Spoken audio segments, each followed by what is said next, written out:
আমরা আজকে দুয়ারে সরকার নিয়ে অলরেডি সমস্ত মিডিয়াতে অ্যাডভার্টাইজমেন্ট গেছে, কিন্তু এই প্রোগ্রামটা এতটাই বড় প্রোগ্রাম যে এটা যদি আপনারা একটু মিডিয়া এবং চ্যানেলগুলো যদি আমাদের একটু হেল্প করেন মানুষকে জানাতে, তাহলে ভালো হয়। আমরা যখন ফার্স্ট ফেজ অফ দুয়ারে সরকার ক্যাম্পেইন করেছিলাম 2020-তে, ফেব্রুয়ারি 2020-2021, আমাদের অ্যাচিভমেন্ট যেটা হয়েছিল তার থেকে আজকের এই প্রোগ্রাম করতে আমাদের সাহায্য করেছে। আমাদের তখন মানে ফেব্রুয়ারি মাসে যেটা হয়েছিল 32,830টা ক্যাম্প হয়েছিল এবং 2.75 crore ভিজিটার এসেছিলেন, 2.75 কোটি। Out of 1.77 crores applications, 1.5 crores application eligible হয়েছিল, অর্থাৎ 99% লোকে কাজ পেয়েছিল, কাজগুলো হয়েছিল তাদের। তার মধ্যে দু একটা যদি আপনাদের আমি বলি, just as example, 85 lakhs families enrolled under Swasthya Sathi স্কিমে এনরোল হয়েছে, তাদের নাম নথিভুক্ত হয়েছিল। 22 লক্ষ কাস্ট সার্টিফিকেট ডিস্ট্রিবিউশন হয়েছিল। 12.12 লাখ নিউ জব কার্ড 100 দিনের লোকেরা পেয়েছিলেন এবং পাড়ায় সমাধানে 10,000 ডিমান্ড ছিল, তার মধ্যে 7,500 ডিমান্ড আমরা ফুলফিল করে দিয়েছিলাম অত শর্ট টাইমে। সেই জন্যই আমরা দেখলাম এটা পাবলিক কাজ পাচ্ছে, পাবলিক তার নিজস্ব মতো কারো মানে কোনো মধ্যেখানে কেউ নেই, নিজেরাই ডাইরেক্ট এসে নিজেরা ফর্ম ফিল আপ করছে, নিজেদের অসুবিধে জানাচ্ছে এবং সরকারি কর্মচারীরা সেটা সাহায্য করে দিচ্ছে। বছরে আমরা দুবার করব বলেছিলাম, এবারে যেমন এটা 16ই আগস্ট থেকে 15ই সেপ্টেম্বর পর্যন্ত হবে। 8ই সেপ্টেম্বর থেকে 23শে সেপ্টেম্বর পর্যন্ত যে কাগজপত্রগুলো আমরা পাবো সেগুলো এনকোয়ারি হবে এবং ডেলিভারি অফ সার্ভিস মানে ডেলিভারি করে দেবে সার্ভিস, এটা 24শে সেপ্টেম্বর থেকে 30শে সেপ্টেম্বর পর্যন্ত হবে। এর জন্য 17,107টা ক্যাম্প অলরেডি শিডিউল করা হয়েছে, আরও বাড়বে। তার কারণ কিছু জায়গায় অনেক জল আছে যেগুলো বন্যা কবলিত এরিয়া, নদীর জলে ভেসে গেছে, সেই এলাকাগুলোকে পরে করে দেবো। কারণ যেহেতু জলে জলে ভেসে গেছে ওই এলাকায় মানুষ হয়তো আসতে পারবে না, তাদের জন্য আলাদা সময় করা হবে। বাট যেখানে যেখানে ক্যাম্প হবে সেখানে সবাইকে আসতে আমরা বলছি। প্রথমে আপনাদের আমি বলি 18টা স্কিম এখান থেকে দেওয়া হবে। খাদ্যসাথী যদি কেউ নাম লেখাতে চান, স্বাস্থ্যসাথী যদি কেউ নাম লেখাতে চান, এখনও কাস্ট সার্টিফিকেট কেউ নাম লেখাতে চান, শিক্ষাশ্রী, তপশিলি বন্ধু অর্থাৎ যেগুলো 60 বছর বয়স হলে 1,000 টাকা করে পেনশন পায়, জয় জোহর অর্থাৎ আদিবাসীদেরও সেটা আছে, কন্যাশ্রী, তারপরে হচ্ছে রূপশ্রী, তারপরে হচ্ছে মানবিক, তারপরে হচ্ছে Aikyashree scholarship for OBC minorities, Sikshashree হচ্ছে schedule caste schedule tribe, Kanyashree আপনারা জানেন জেনারেলি যত স্কুল কলেজ এবং ইউনিভার্সিটি আছে গভর্নমেন্ট স্কুলে সবাই পায়, গভর্নমেন্ট কলেজ ও ইউনিভার্সিটি। এছাড়াও থাকছে লক্ষ্মীর ভাণ্ডার, বিনামূল্য সামাজিক সুরক্ষা যোজনা, কৃষক বন্ধু নিউ, 100 দিনের কাজ, স্টুডেন্টস ক্রেডিট কার্ড,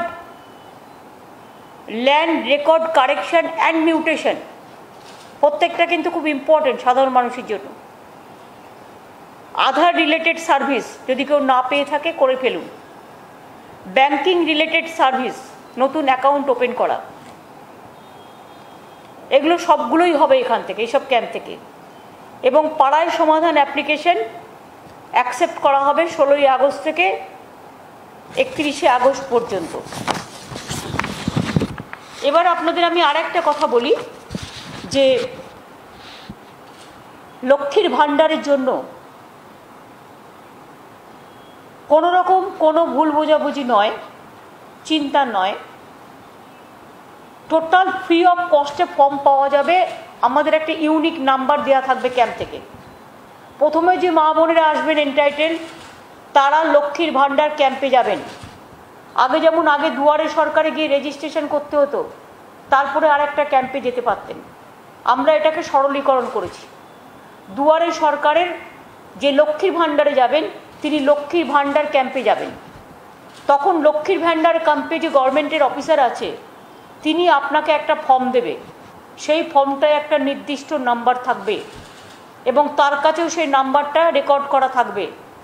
এই ফর্মে ডুপ্লিকেট করা যাবে না, আর এই ফর্ম ছাড়া অন্য কোনো ফর্ম জমা নেওয়া হবে না, যাতে কোনো রকম এটাকে কেউ মিসইউজ করতে না পারে। সম্পূর্ণ বিনামূল্যে ফর্ম পাবেন। ফর্মটা পেয়ে আপনারা ফর্মটা ওখানে ফিল আপ করবেন, ফিল আপ করে জমা দেবেন। মনে রাখবেন, ফর্মের সাথে একটা ইউনিক নাম্বার দেয়া থাকবে। যে নাম্বারটা আপনাকে যে ফর্ম দিচ্ছে, সেই নাম্বারটা গভর্নমেন্টের কাছে থাকবে। সুতরাং এটা আধার কার্ডের সাথেও লিঙ্ক আপ করে দেওয়া হবে, কম্পিউটার জেনারেটেড নাম্বার। সুতরাং এই নাম্বারটা কেউ নকল করে কিছু করতে পারবে না। 2 হচ্ছে, এই ইউনিক নাম্বারটাই অ্যাকসেপ্টেড হবে ওই ফর্মটা ফিল আপ করবার জন্য। মনে রাখবেন, ফ্রম আউটসাইড থেকে যদি কেউ ফর্ম ফিল আপ করবার জন্য ফর্ম জোগাড় করে এবং অন্য এজেন্সিকেও 25-30টা ফর্ম ছাপিয়ে নিল, নিয়ে দিল, মানুষকে ভুল বোঝালো, সেগুলো কিন্তু অ্যাকসেপ্টেড হবে না। একমাত্র দুয়ারে সরকারের লক্ষ্মীর ভাণ্ডার স্কিম থেকে, ওখান থেকে যে ফর্ম পাওয়া যাবে, সেটাই accepted. And it will be applicable for কৃষক বন্ধু, স্বাস্থ্যসাথী, অল স্কিম। এবার হচ্ছে, যদি কারো কোনো গ্রিভ্যান্সেস থাকে, কেউ কাউকে ভুল বোঝায়, যেমন কালকে নর্থ 24 পরগনা কয়েকটা জায়গায় রটিয়ে দেওয়া হয়েছিল যে লক্ষ্মীর ভাণ্ডার পেতে গেলে বাড়ির ট্যাক্স আগে জমা দিতে হবে গ্রামে।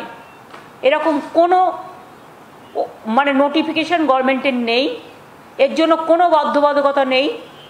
মনে রাখবেন, যদি এরকম কেউ করে, শুনবেন না। আপনার লক্ষ্মীর ভাণ্ডার আপনার নিজস্ব অধিকার, স্বাস্থ্যসাথী আপনার নিজস্ব অধিকার, স্টুডেন্টস ক্রেডিট কার্ড আপনাদের নিজস্ব অধিকার, কৃষক বন্ধু নিজস্ব অধিকার, কাস্ট সার্টিফিকেট থেকে শুরু করে সব।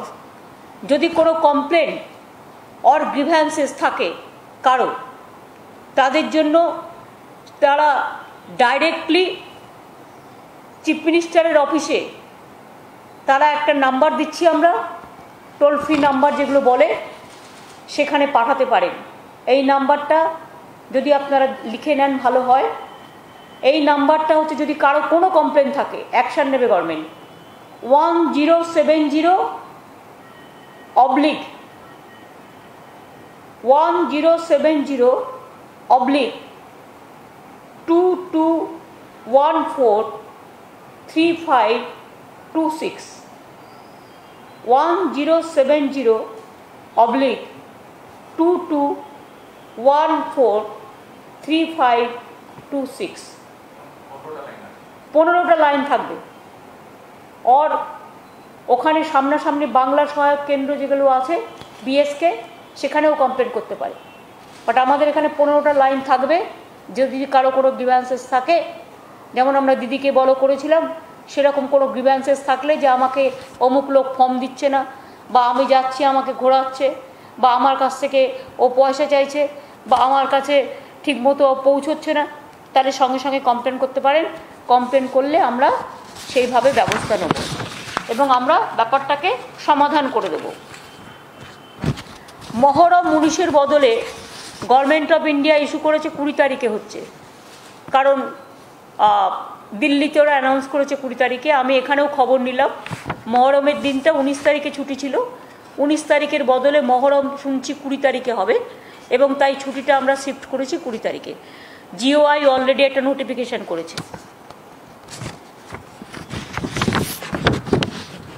ওটা স্টেট গভর্নমেন্ট হলিডে যেটা ছিল, সেটা 19-এর জায়গায় 20 হচ্ছে। এবার হচ্ছে, কোভিডে আমি দেখেছি, যেমন গত পরশুদিন আমি দেখছিলাম একটা সংবাদ মাধ্যমে যে বলছিল কোভিড বাংলায় বেড়ে যাচ্ছে, এটা ভুল রিপোর্ট। পরে কি হবে আমি জানি না, বাট এখনও অ্যাট প্রেজেন্ট যেটা আছে, কেউ কেউ ভুল রিপোর্ট দিয়ে দিচ্ছেন। মনে রাখবেন এখানে পজিটিভ যেটা চলছে, পজিটিভিটি যেটা, সেটা 600 থেকে 800-র মধ্যে। কেরালায় যেখানে 23,000, 24,000, মহারাষ্ট্র থেকে শুরু করে, সিকিম থেকে শুরু করে, নর্থ ইস্ট থেকে শুরু করে অনেক জায়গায় অনেক অনেক বেশি। আমরা এটা অনেকটাই কন্ট্রোল করতে পেরেছি। এবং আমাদের এখানে, আমি আপনাদের আগেও বলেছি, 8th ফেজ ইলেকশন যখন হয়েছিল তখন এটা 33% হয়ে গিয়েছিল। এখন আমরা এটাকে 1.5%-এ নিয়ে এসেছি। কোনোদিন 600 হচ্ছে, কোনোদিন 650 হচ্ছে, কোনোদিন 700 হচ্ছে, কোনোদিন 800 হচ্ছে। এর মধ্যে এটা ঘোরাফেরা করছে। ভ্যাকসিন তো ঠিকমতো পাচ্ছি না আমরা। তা সত্ত্বেও মনে রাখবেন প্রতিদিন প্রায় 47,000 থেকে 50 লাখ প্রত্যেক দিন আমাদের টেস্ট হচ্ছে। এবং এতগুলো টেস্টের মধ্যে 600-700 বেরোচ্ছে, সব নিয়ে, সারা বাংলা নিয়ে। Discharge rate 98.15%। আমি সম্ভবত এবিপি আনন্দে দেখছিলাম যে ওরা বলছিল যে কোভিড এখানে বেড়ে যাচ্ছে, কিন্তু ঘটনাটা সত্যি নয়। 600 থেকে 800-র মধ্যে এটা ঘোরাফেরা করছে অনেক দিন ধরে। Death rate is also comorbidities নিয়ে 1.19%। এবং occupy of Covid beds only 3.79%. Total vaccination doses given এখনো পর্যন্ত আমরা আমাদের টাকা দিয়ে কিনেও 14 কোটি যেখানে লাগবে, আমরা 3,32,00,000 পর্যন্ত দিতে পেরেছি। মানে দুটো ডোজ নিয়ে। ফার্স্ট ডোজ 2.39 crore পেয়েছেন, আর সেকেন্ড ডোজ 92 কোটি পেয়েছেন। ডেলি ভ্যাকসিনেশন 3.5 থেকে 4 লাখ আমরা করছি, কিন্তু আমরা করতে পারি 11 লাখ। আমাদের সবচেয়ে বেশি মিনিমাম ওয়েস্টেজ -7%। এবং আমাদের এখানে টিকাকরণ সবচেয়ে ভালো, বেস্ট ইন কান্ট্রি। বাট আমরা ঠিকমতো ভ্যাকসিন পাচ্ছি না।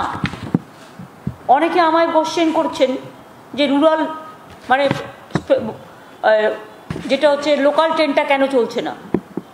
লোকাল ট্রেনটা চলছে না তার কারণ হচ্ছে ভ্যাকসিনটা যতক্ষণ পর্যন্ত আমি কিছুটা না দিতে পারবো গ্রামে গঞ্জে, এর প্রকোপ তো বাড়বে। আর তারপর আমি এখন থেকে যদি কন্ট্রোল না করি, আমি জানি মানুষের কষ্ট হচ্ছে, সাধারণ মানুষের যারা কলকাতায় আসতে চায়, সেই জন্য বাস টাস, অটো টটো সব চালু করে দেওয়া হয়েছে, মেট্রোও চালু করে দেওয়া হয়েছে। একটাই প্রবলেম, সেপ্টেম্বরে যেহেতু থার্ড ওয়েভ একটা আসার কথা আছে, তাই আমাদের এটা কন্ট্রোলে রাখতে হচ্ছে।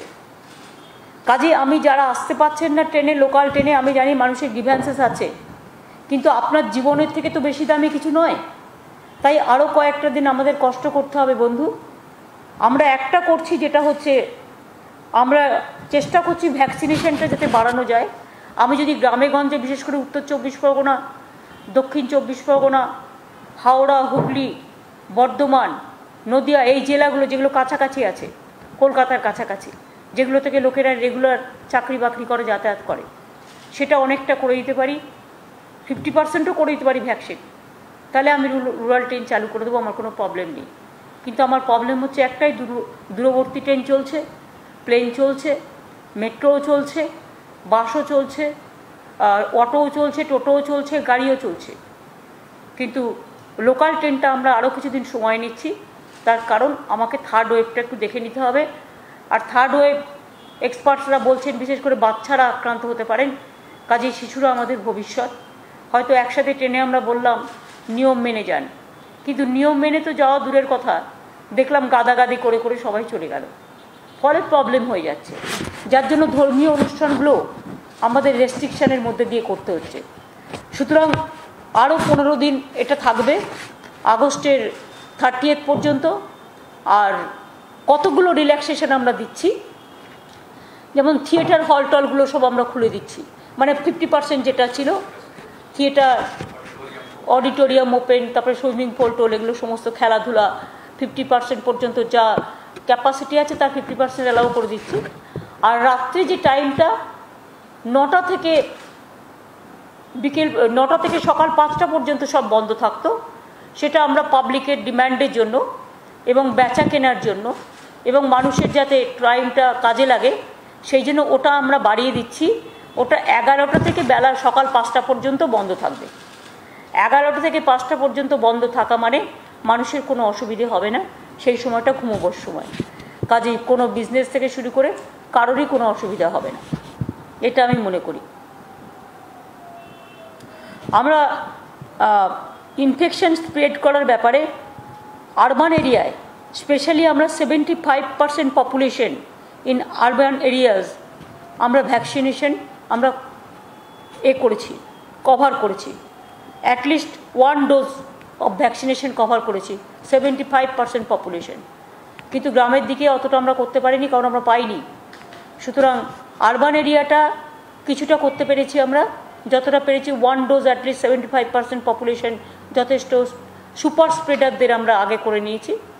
বাদ বাকি আমরা চেষ্টা করছি যাতে আমরা পাই, এবং পেলে আমরা রেলটাও চালু করে দেবো একটু সময় নিয়ে। এবার হচ্ছে আর একটা কথা, আপনারা জানেন কোভিড সিচুয়েশনের জন্য আমরা প্রিম্যাচিওর রিলিজ অফ লাইফ কনভিক্টস যারা জেলে বন্দি আছে 2 আগস্ট আমরা 63 জন যাদের যাবজ্জীবন দণ্ড ছিল তাদের আমরা ছেড়ে দেওয়ার সিদ্ধান্ত নিয়েছিলাম। 61 জন মেল যাদের বয়স 60 বছর আর 2 জন female aged more than 55 years, তারা পরিবারের সাথে থাকুক, এই জন্য আমরা 63 জনকে ছেড়ে দেওয়ার সিদ্ধান্ত নিয়েছিলাম। এখনও আমাদের state sentence review board further review করে, যেহেতু আমরা প্রিম্যাচিওর রিলিজ করছি কোভিড সংক্রান্ত ব্যাপারে, সেই জন্য আমরা আবার আজকে একটা সিদ্ধান্ত নিয়েছি, আরও 73 জন কনভিক্টসকে আমরা হিউম্যানিটেরিয়ান গ্রাউন্ডসে ছেড়ে দিচ্ছি, বিকজ তারা যাতে তাদের পরিবারের সাথে থাকতে পারে। এবং এদের মধ্যে বিশেষ করে আউট অফ দিস 73 66 জন মেল এবং 65 জন এর মধ্যে হচ্ছে অ্যাবভ 60 এবং 7 জন female life convicts aged more than 55 years. সুতরাং আগেই আমরা এই মাসে আমরা 66 জনকে আগে করেছি এবং 63 জনকে আগে করেছি, আজকে আবার 73 জনকে করার সিদ্ধান্ত হলো। এটা একটা বড় সিদ্ধান্ত। সুতরাং যাদের 55 বছর এবং 60 বছরের মধ্যে ঘোরাফেরা করছে বয়স, তারা পরিবারের সাথে গিয়ে থাকুক, আর তাদেরও বেশি বয়স যাদের আছে তাদের আমরা অ্যালাউ করে দিচ্ছি বাড়িতে থাকতে, সেগুলো তারা যে সিস্টেমের মধ্যে পড়ে সেই সিস্টেমের মধ্যে দিয়েই বাড়িতে থাকছেন।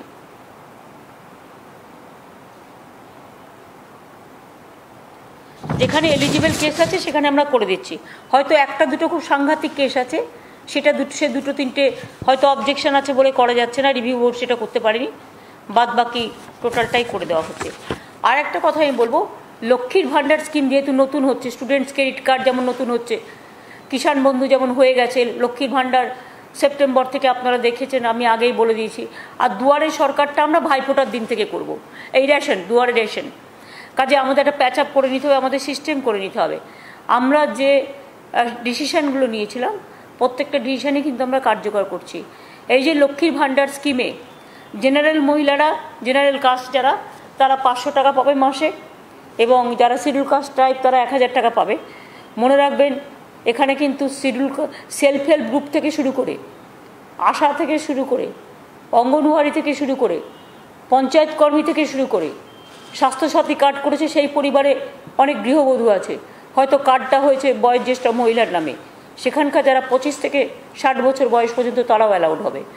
একমাত্র যারা সরকারি চাকরি করে এবং পেনশন পায়, এবং প্রাইভেটেও যারা ভালো চাকরি করে পেনশন পায়, তারা ছাড়া আর সবাই পাবে 25 থেকে 60 বছর পর্যন্ত। 60 বছরে আবার দেখুন যারা শিডিউল কাস্ট ট্রাইব আছে তারা জয় বাংলা প্রকল্পে জয় জহরে পেয়ে যাচ্ছে।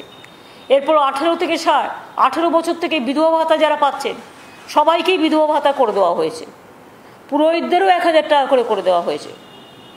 সবুজ সাথীতেও 10 লক্ষ সাইকেল এবছরেও দেওয়া হচ্ছে, এবং ট্যাব যেটা ক্লাস 9 দিই সেটা আমরা দিয়ে দেবো ওই ফোন যেগুলো মোবাইল ফোন বা স্মার্টফোন যেগুলো, সেটা আমরা নভেম্বরের মধ্যে আমরা দিয়ে দেবো। সুতরাং আমাদের যা সিদ্ধান্ত সামাজিক সংস্কারের, সমাজ সংস্কারে আমার মনে হয় পশ্চিমবঙ্গ একটা নজির গড়েছে এবং আমরা গর্ব করে বলি বাংলা একদিন বিশ্ব বাংলায় পরিণত হবেই। তার কারণ হচ্ছে সমাজ সংস্কারে বিনা পয়সায় রেশন, মাইগ্রেন্ট ওয়ার্কারদেরও আমরা ঠিক করেছি যারা ওয়ান নেশন ওয়ান রেশনে আসবে তারাও বিনা পয়সায় রেশন পাবে। শুধু আমাদের একটা সিস্টেম করতে হবে যাতে যে এখান থেকে মাইগ্রেন্ট ওয়ার্কার এসে রেশন দিচ্ছে সে যাতে অন্য স্টেটে রেশনটা না নেয় সেটা দেখতে হবে। কারণ অন্য স্টেটে পেলে আমি দেবো না, যদি আমার স্টেটে তখন থাকে সেই স্টেটে অন্য স্টেটে রেশনটা না পায় তাহলে ওয়ান নেশন ওয়ান রেশন পাবে। সুতরাং এগুলো সব করা হয়েছে। এই পর্যন্ত আজকে আপনাদের বলার ছিল, একটু বললাম। বন্যা তো দেখতেই পাচ্ছেন বিভিন্ন জায়গায় ভীষণ বাড়াবাড়িভাবে হয়েছে। মাস্টার ঘাটাল প্ল্যান নিয়ে, যেটা ঘাটাল মাস্টার প্ল্যান নিয়ে আমি নিজেও অনেকবার লিখেছি, আমি মিনিস্টারদের একটা টিমও পাঠাচ্ছি, এমপিদেরও টিম গেছে, গতকাল অলরেডি গেছে। আমাদের টিম এখান থেকে গেছে, অফিসারদের টিম। তার কারণ আমি দেখেছি, আমি 4 কিলোমিটার একটা, ওটা 7 কিলোমিটার নয়, 4 মিনিটের একটা ভিডিও তুলেছিলাম, টোটালটাই জল, 36টা ব্রিজ হয়েছে। আর ঘাটাল এমন নৌকার মতো অবস্থা, ঘাটাল যতক্ষণ মাস্টার প্ল্যান না হচ্ছে ওটা রেমেডি নেই। তার কারণ হচ্ছে ওটা একদম নৌকোর মতো। সল্টলেকটা যেমন নৌকোর মতো, জল জমলেই দেখবেন সল্টলেকটা আগে ডুবে যায়। বাংলাটাও যেমন দেখবেন নৌকোর মতো, ঝাড়খণ্ড জল হলো এখানে ঢুকে গেল, বিহারে জল হলো এখানে ঢুকে গেল। সেরকম ঘাটালটা আবার হচ্ছে পশ্চিমবাংলায় নৌকার মতো, মানে বৃষ্টি হলেই মেদিনীপুরে ওই ঘাটালে ডুবে যাবে। তারপর তো শিলাবতী আছেই, Shilabati, Kangsabati, DVC, Panchet, Tenughat, so many, Mayurakshi. সুতরাং সব দিক দিয়ে মানুষ প্রতিবারই বিপদে পড়ে। আমি দেখছি ওয়ান অল্টারনেটিভ ইয়ার হচ্ছে, 15 হয়েছে, 17 হয়েছে, 19 হয়েছে, আবার 21 হলো। মাঝখানে আবার একই সময়ে আমফান হয়ে গেল, যশ হয়ে গেল, বুলবুল হয়ে গেল, ফণী হয়ে গেল, 2 বছর ধরে কোভিড চলছে। কি একটা দুর্যোগের মধ্যে দিয়ে আমরা যাচ্ছি, আর দুর্ভোগ মানুষ পালন করছেন এবং আমাদেরও খুব খারাপ লাগছে। যতটা পারি, আমাদের তো কেউ কিছু দেয় না, যতটা পারি ততটা সাহায্য করার চেষ্টা করি। এবং আমি এখনও মনে করি চিফ মিনিস্টার রিলিফ ফান্ড আছে, সেখানে যদি আপনারা কেউ মনে করেন ডিজাস্টার রিলিফ ফান্ড আছে কোভিডের জন্য বা এই সব ডিজাস্টারের জন্য, বন্যার জন্য, যদি কেউ পারেন নিশ্চয়ই আপনাদের সহযোগিতার হাত বাড়াবেন, যাতে এই গরিব মানুষগুলো তাদের অধিকার থেকে বঞ্চিত না হয়। আমরা গভর্নমেন্ট তো একা সব কিছু করতে পারি না, সবাইকে নিয়েই করতে হয়।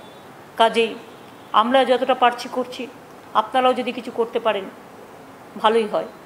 তিপ্পল দেওয়া থেকে শুরু করে, চাল তো আমরা বিনা পয়সায় দিই, জিআরও দিই, বেবি ফুড থেকে শুরু করে, ড্রাই ফ্রুট, চিড়ে মুড়ি থেকে শুরু করে, আলু ডাল থেকে শুরু করে, তেল থেকে শুরু করে, যেগুলো মানুষের প্রয়োজন, যদি আপনারা দিতে পারেন ভালোই হয়, আমরা পৌঁছে দেবো। সবাইকে এর জন্য টাকা তুলতে হবে না বাইরে থেকে, অনেকে নিজস্ব অর্গানাইজেশন থেকেও দিতে পারে, সিআরের কাজেও করতে পারেন, সেটা যদি দেখে নেন ভালোই হয়। কোভিডের সময় আপনারা কিছুটা হেল্প করেছিলেন, যার জন্য আমরা যারা যারা হেল্প করেছিলেন সেই টাকায় আমরা অনেকটা ভ্যাকসিন কিনতে পেরেছিলাম। এই পর্যন্ত। আবার কি হলো দিদি? সাম্প্রতিক সময় একটি চিঠির কথা জানা গেছে, যেটা আন্তর্জাতিক সংস্থা, তারা আপনাকে আমন্ত্রণ জানিয়েছে বিশ্ব শান্তি বৈঠকে যোগ দেওয়ার জন্য। কিন্তু তার সঙ্গে আরো একটা বিষয় আছে, সেই চিঠিতে একটা জায়গায় লেখা আছে যে গত 10 বছর ধরে আপনি যেভাবে সাধারণ মানুষের উন্নয়নে কাজ করেছেন, এইটা প্রসঙ্গটা উত্থাপন করা হয়েছে। কিন্তু পাশাপাশি দেখা গেছে সাম্প্রতিক সময় একটি সর্বভারতীয় পরীক্ষাতে পোস্টপোন ভায়োলেন্স নিয়ে বলা হয়েছে। তো এরকম একটা চিঠি আসা আন্তর্জাতিক ক্ষেত্র থেকে, এবং সেক্ষেত্রে একটা সর্বভারতীয় পরীক্ষা এভাবে একটা প্রশ্ন আসে। আপনি যেহেতু ভালো চিঠিটাকে গুলিয়ে দিলেন আর একটা পলিটিক্যাল কোয়েশ্চেন করে, তাই আই হ্যাভ নো রিপ্লাই। সাংবাদিক করে আগে জানবার চেষ্টা করুন কোনটা জিজ্ঞেস করা উচিত কোনটার সাথে।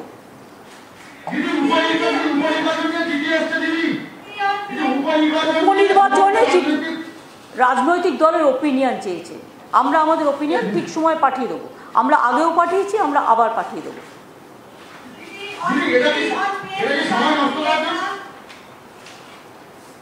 কি সুতপা কি বলছে নাকি জানি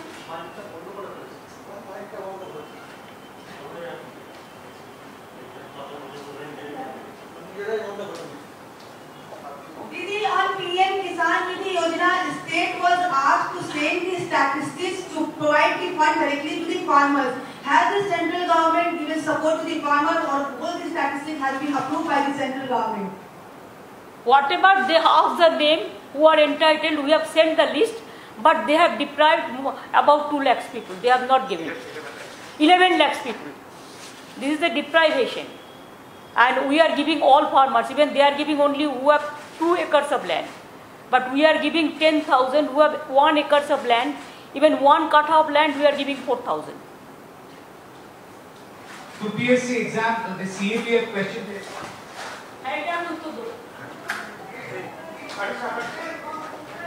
আগে কেউ করছিলে বলো এইটা লাস্ট কোশ্চেন হ্যাঁ Did the UPSC question paper which was given to CAPF aspirants, it had a couple of questions like coal violence in Bengal, farmers' protest whether it's politically motivated or not, oxygen crisis in New Delhi. These are all very controversial issues, highly debated by the government and also by the opposition parties. What do you think is the motive of UPSC, which is a central body, to ask such kind of questions to CAPF aspirants? All these 3 questions are politically motivated and highly objectionable. I don't understand how an impartial institution like UPSC, they can question like this. BJP party office, they have prepared the question, I am sorry to say, though I have great respect for UPSC. But if they have to maintain the dignity, the honor. Everybody respect them because we thought they are the impartial people. Until now they were impartial.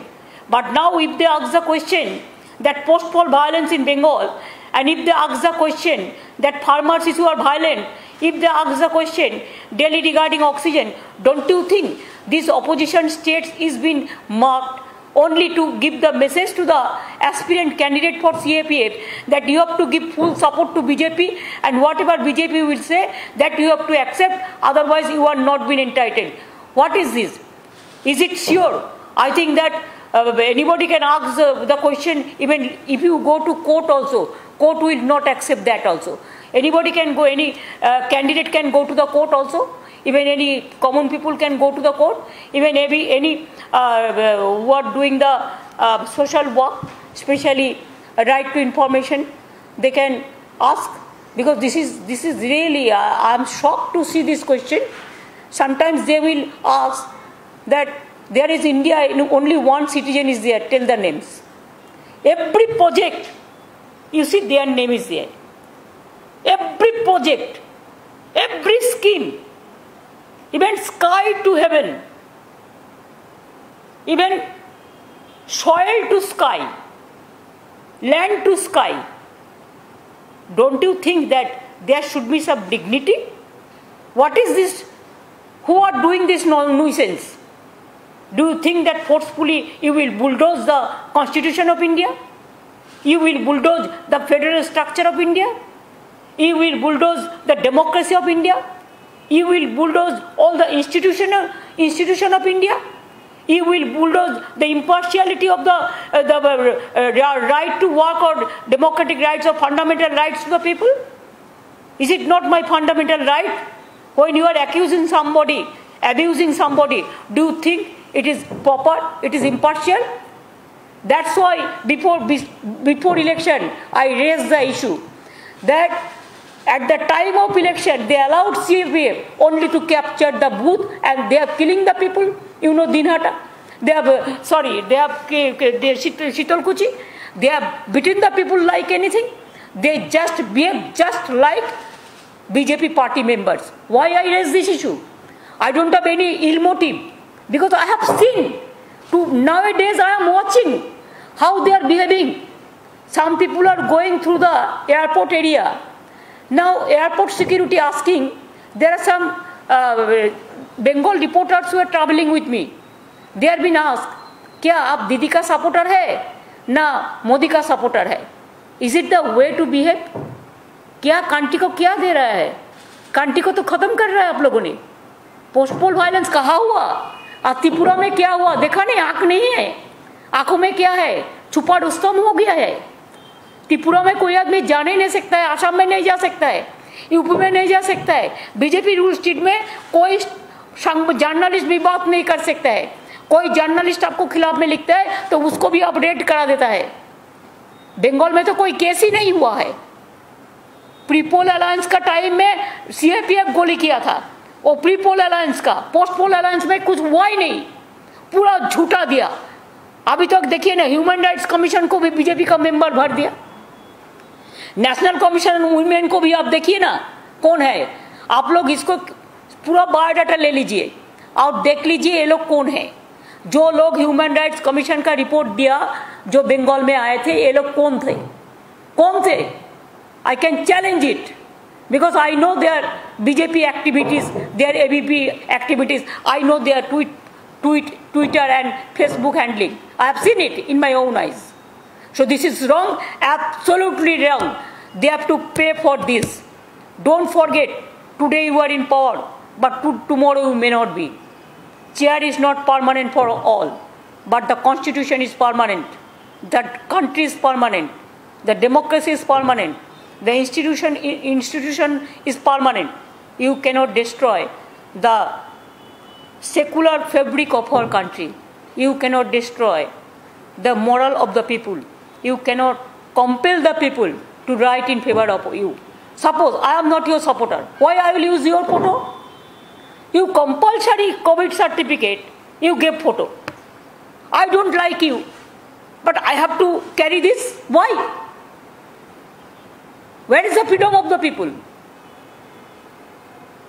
Now you allow death certificate also, your photo? It's too much. দিদি অনেক বলে দিচ্ছি। দিদি যাচ্ছেন